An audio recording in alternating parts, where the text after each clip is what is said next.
हेडलाईन्सचे प्रायोजक आहे NBC bearings, लांब पळण्यासाठी। मोदी सरकारच्या मंत्रिमंडळात 18 खासदार मंत्रिपदाची शपथ घेणार। भाजपकडून रक्षा खडसे, नारायण राणे, नितीन गडकरी, पियुष गोयल यांची नावं चर्चेत। सूत्रांची माहिती। अजित पवार गटाकडून केंद्रीय मंत्रिपदासाठी प्रफुल्ल पटेलांच्या नावावर शिक्कामोर्तब। प्रफुल्ल पटेल उद्या मोदींसोबत शपथ घेणार। शिंदे गटाचा एक मंत्री उद्या मोदींसोबत शपथ घेणार। मंत्रिपद कोणाला द्यायचं याचा निर्णय मेरिटनुसार होणार। मुख्यमंत्री शिंदेंची माहिती। तर श्रीकांत शिंदेंना मंत्रिपद देण्यासाठी शिंदे गटाचे खासदार आग्रही। उद्या संध्याकाळी 7:15 वाजता नरेंद्र मोदींचा शपथविधी। भाजप नेत्यांच्या शक्ती प्रदर्शनात मोदी तिसऱ्यांदा पंतप्रधान पदाची शपथ घेणार। शपथविधी सोहळ्याच्या पार्श्वभूमीवर राजधानी दिल्लीत कलम 144 लागू।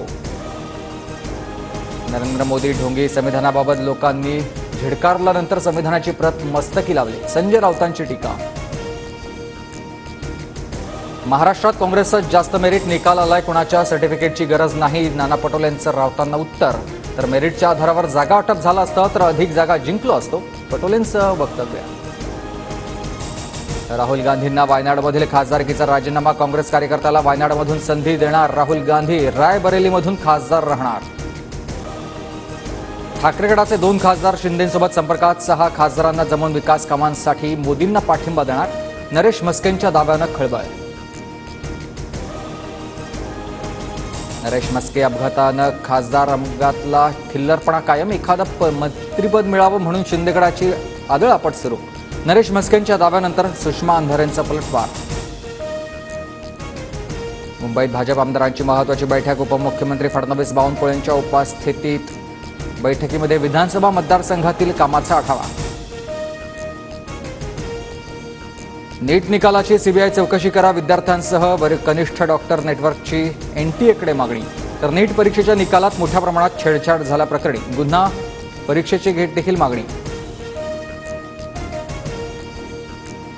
नीट परीक्षेत कुठलाही घोटाळा नाही, परीक्षा पारदर्शकपणे पूर्ण झाली। नॅशनल टेस्टिंग एजन्सीनं आरोप फेटाळले। फक्त 1600 मुलं आणि 6 केंद्रावर हे प्रकरण घडल्याचं स्पष्टीकरण। अमरावतीच्या मेळघाटात पाणी टंचाईच्या झळा कायम। 13 गावात 17 टँकरनं पाणी पुरवठा। तलावात शेजारी झरे खोदून पाणी काढण्याची ग्रामस्थांची वेळ। राज्यात पुढील 5 दिवसात पावसाचा जोर वाढणार। रत्नागिरी, सिंधुदुर्ग, सातारा, संभाजीनगर, बीड, जालना, धाराशिवमध्ये पुढील 48 तासात पावसाचा अलर्ट। हवामान खात्याकडून मुंबईला अतिवृष्टीचा इशारा। बोरिवली, मालाड, गोरेगाव, दहिसरसह इतर भागात हलक्या पावसाच्या सरी। पारा घसरल्यानं मुंबईकरांना दिलासा। हेडलाईन्सचे प्रायोजक आहे एनबीसी बेरिंग्स, लांब पळण्यासाठी।